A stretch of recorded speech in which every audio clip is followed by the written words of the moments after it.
the stock market, meaning companies, new highs. I'm not fucking leaving. The show goes on. Nuts. They're nuts. They know nothing. An online network called Internet. Well, it's very hip to be on the internet right now. Welcome, my degenerates. The rest of your life starts right now on Market Mania. The no bullshit approach to all financial markets, from Bitcoin and darknets to political betting, and of course, the largest casino in the world, right here, the U.S. stock market. I'm your host, Brian Micon, financial genius, Bitcoin class of 2011, and I play poker. Joining me are my fellow degens, Matt Glantz, Brett Ritchie. Glantz, former options specialist on the floor of the Philly Exchange. Ritchie, head of BlitzPick, coming to a blockchain near you. Tony, the producer, is the glue that holds the whole thing together. And this is Market Mania. All right, let's get right into it. Completely batshit fucked up days in the market today. Matt Glantz, give us the update. Market's flying again. They love this Biden, possibly even Senate going to Dems, and they know what that means. Massive spending, massive liquidity, massive, what do they call it, stimulus again. So they're loving it. Market's up, 7% this week already. So we're flying. But I do have some concerns. I see some of the vol moves in the market right now, and I would think that it could be some downside. We're up the Dow's up for 500. For you guys can see in the top right corner there. Dow's up 542 points right now, and I have some reason to believe that we're not going to be up as much by the end of the day. We should sell off a little bit. What's going on there, Brett, with the Robinhood guys? What are they looking at? I mean, they're happy too. Obviously, Bitcoin's up. A lot of the stocks are flying. I actually started up with my $1,000 Robinhood run up. Yesterday, I went after the show. I bought the SQQQ, which we've talked about. I bought my own pick of the day. I made a small profit there because I sold out before the end of the day. You told me not to hold that thing overnight, and I listened to that today. I'm an all-in player, so I'm now all in on my pick of the day. So you're going to have to wait for the picks of the day section to find out, unless it's on that screenshot, which it's not. You're going to have to wait and see what I'm all in on. So, and that is going to be a storyline we'll follow here on Market Mania. You can see how Brett's 1K Robinhood run-up is going each time, and I thank you for sailing it in, good sir. Appreciate that.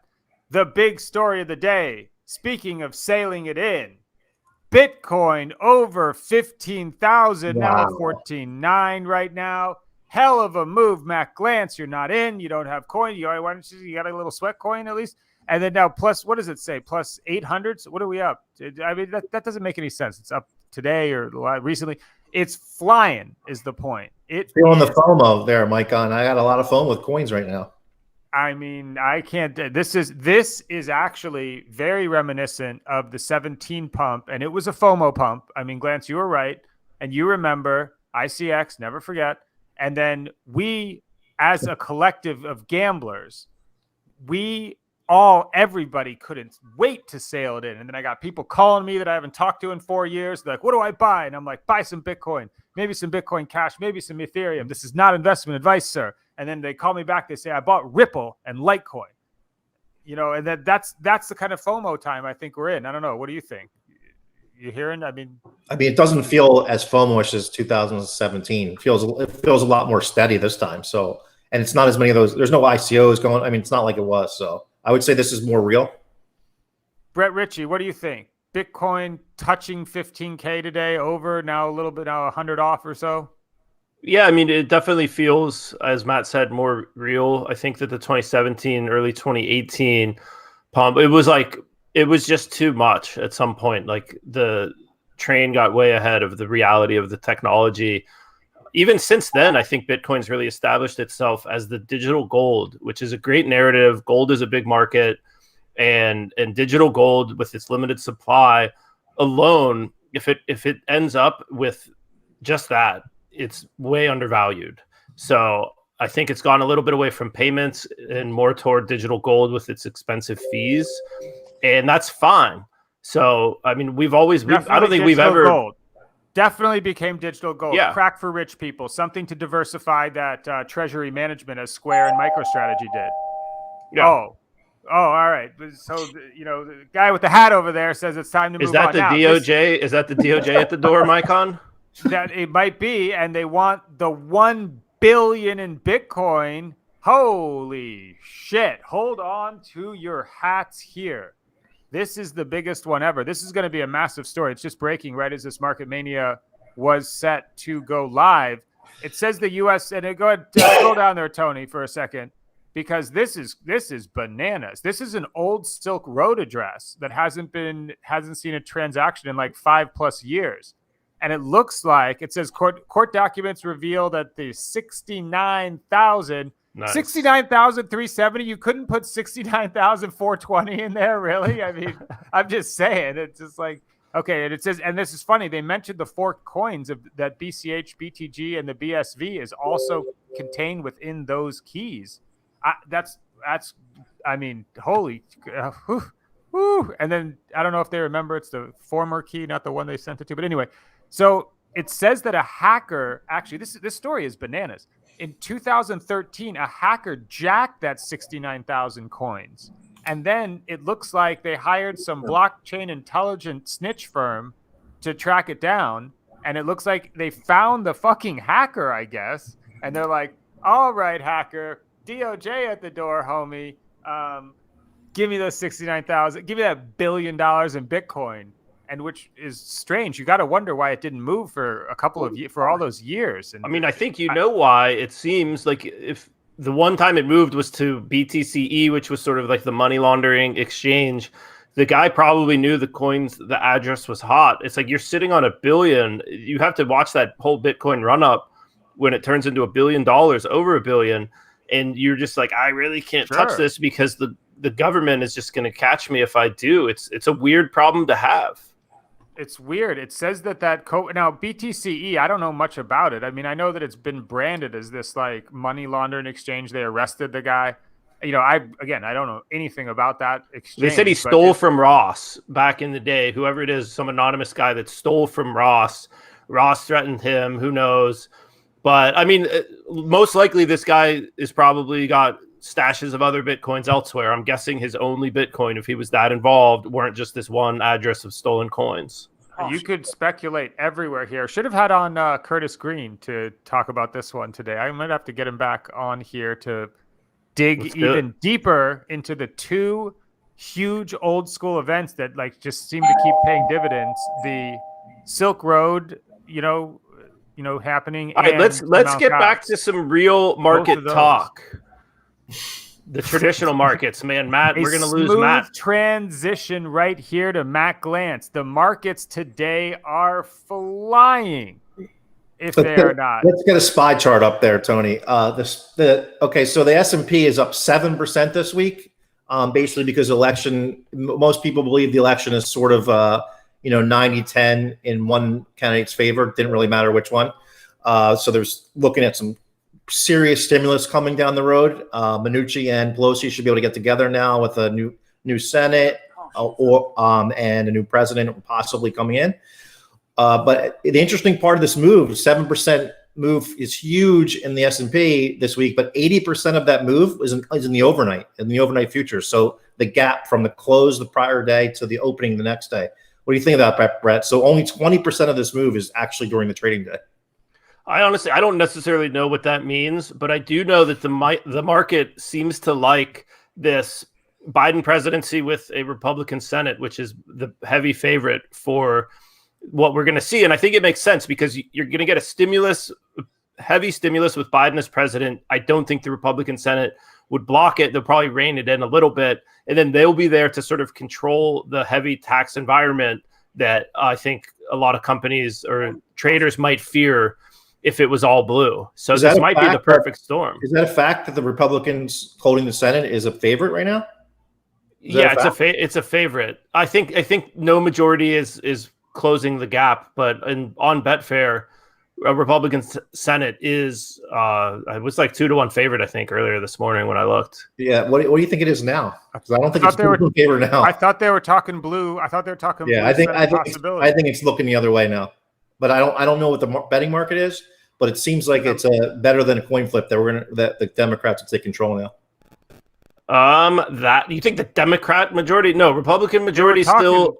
It's still 2 or 3 to 1 favorite on Betfair. Okay, fair enough. Well, they know better than me, that's for sure. Yeah.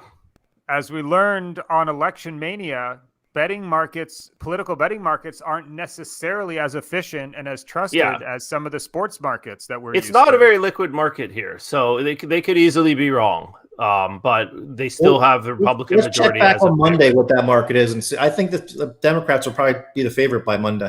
Well, there's a no majority as second. Democrats they have as like a 10 to 1 underdog to control the Senate. So no majority is what I mean with because the Democrats will effectively be in control. That's what I mean. Yeah. Okay.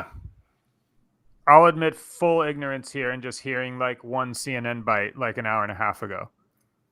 All right. Yeah. So that moves us right to the fact Brett, that look at that. Brett must be excited that the odds for Donald winning the election are still under 10 to 1. He must be ecstatic.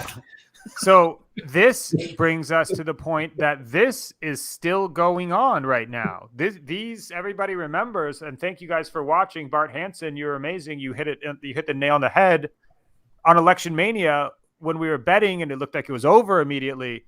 But now this is, what are we on? What day is it? Is it Thursday? And we're still going. This is still going on. Yeah, it's a little reminiscent of the hanging chads from 2000. But Trump right now has to hit a pretty impossible parlay. If these odds are only based on the vote counting, I think Trump is pretty overpriced. He has to hit a pretty impossible parlay with like the remaining few votes in Georgia, Pennsylvania, Arizona, Nevada. At least most of those states have to go his way when all of the trend of these late votes are just stacked against him. So I don't see the turnaround coming. I think this market is kind of maybe banking on some of these legal challenges paying off, which again, I'm just not even going down that rabbit hole. You can spend all sorts of time on Twitter, like sniffing out election fraud. I'm just, honestly, I don't really care. I'm not going to waste my time on that. This is Matt Glantz. When do you think that, because there's a few cute markets for this, one unpredicted. When is this election going to be called if you had to bet it? I would say that one of the networks is going to call it by Sunday because Pennsylvania voting should be done by then. And once Pennsylvania voting is done, it's over. I mean, he's going to have over 270. Lights out after Pennsylvania. I think they'll call it tomorrow. I think if I had to pick a day, it would be tomorrow. And by the way, shouts out to MJF in the chat. He said he paid for his kids' college with Bart Hansen's confidence at 11 p.m.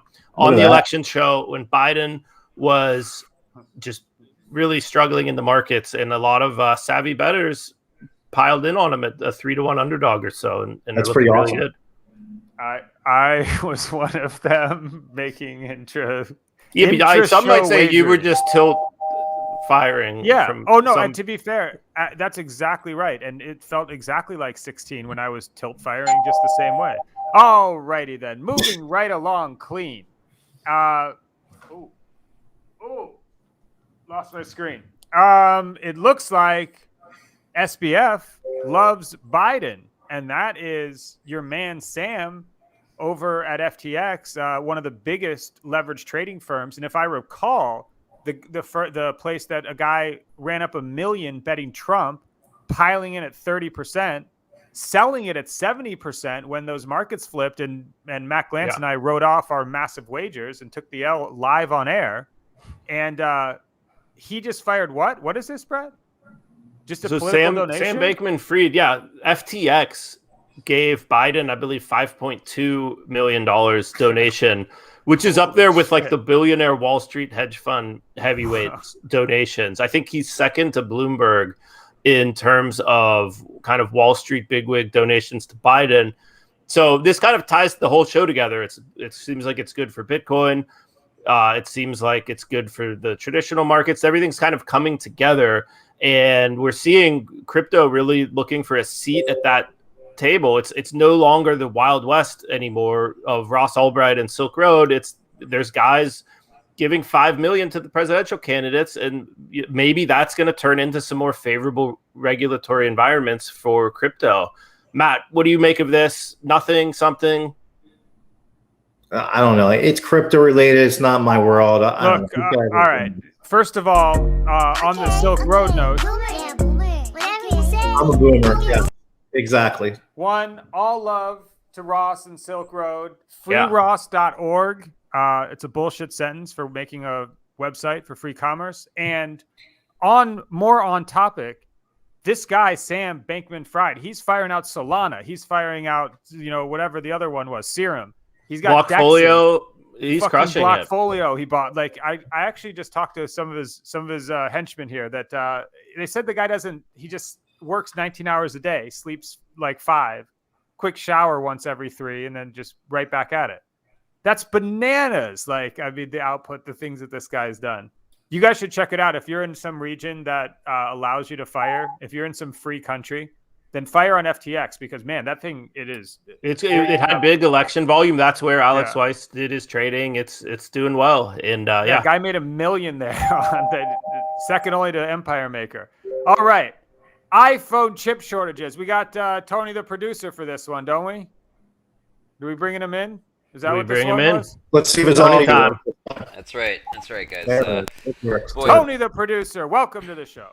How's it going? I'm just sitting in orbit right above Wall Street, and it's looking pretty beautiful for the traders today. But I got to say, I see some headwinds for Apple. This just came across my radar. It looks like Apple's having some trouble getting all the chips that they need for their new phones. And right after COVID hit, I was saying to some people around me that I would be surprised if you could even find Apple phones this time next year, because most of their supply chain went through Wuhan. I mean, most of the world's supply chain went through Wuhan. So how they were able to put out a new phone this year, I was actually surprised. But I think it's finally catching up with them. That and some Huawei competition. I see some headwinds for Apple. Brett, what do you think? Are you still big in on Apple, or? I mean, I've never been really big in. I'm one of those people that is like, I'm too late, and then it goes and runs another 10x. So I've done that before. I did that with Apple. I thought I was too late from like a long time ago. So I've sort of missed the whole Apple party. I agree with you. It's a competitive market, and I'm just not sure, especially as we shift to a more decentralized world, as slowly and painfully as that happens, their sort of walled off fiefdom is losing value. And honestly, they kind of seem to agree because they're just sitting on all this cash. They don't even know what to do with all of their money, which to me is not always a great sign for a company. So I think for me, I missed the boat. And if you're not already in Apple, you can join me on the sidelines watching everyone else get rich.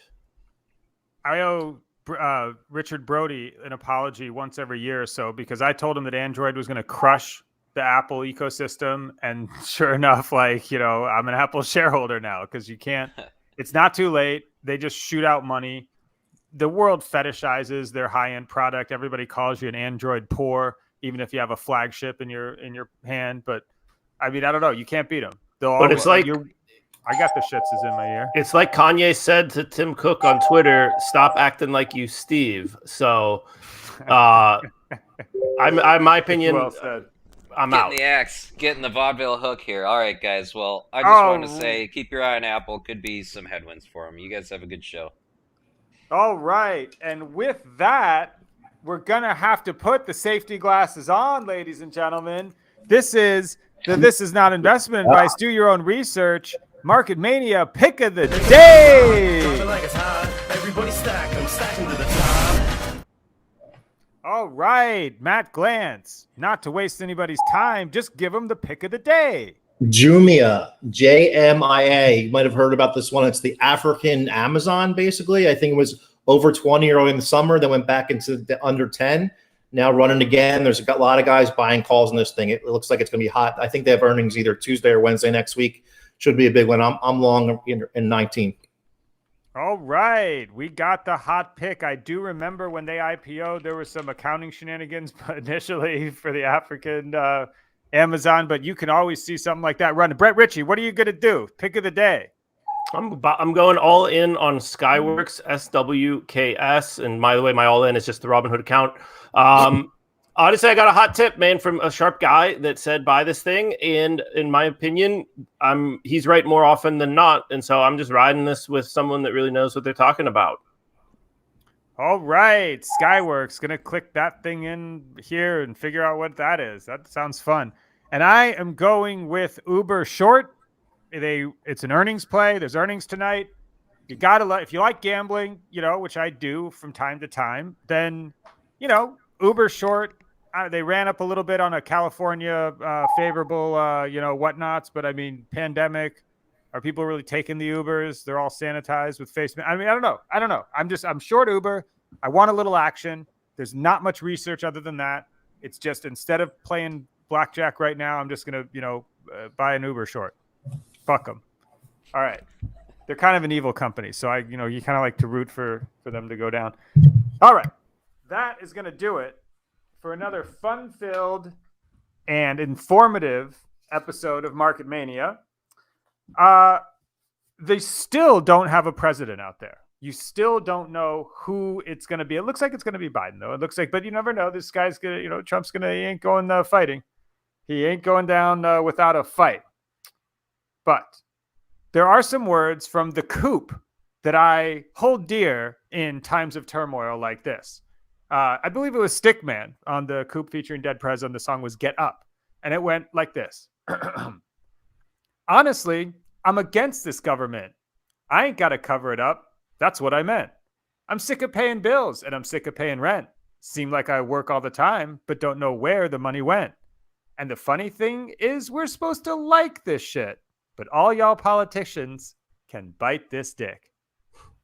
We'll see you tomorrow, if there is a tomorrow. But for now, it is lights out. I never sleep if I don't have my medicine. I never sleep if I don't have my medicine. I never sleep if I don't have. I never sleep. I never sleep if I don't have my medicine. Time to right the wrong, so your hands in the air if you like the song. If you're going over there, take it twice as long. Last time ain't talking about Tylenol. Oh, I bet you'd like to know. You can come around the way if you're trying to go. If you want to switch lanes for a pot of gold, or a domino, out of control. The usual, get mad cause I'm looking at your girl. Switch it up. I do it so much louder than everything you've heard. Everybody heard, got the word that the world wasn't turning. Act like you're in a jury of how we're turning, where I would turn in. Can't lie like it's Mississippi burning. Don't act like you're in a daze. I imagine should've looked the other way. Couldn't clear space on my mind, was afraid of the time. Strobe light like in the moonlight. I'm in the mood right now, how about tonight? My interview's tight now, I was surviving.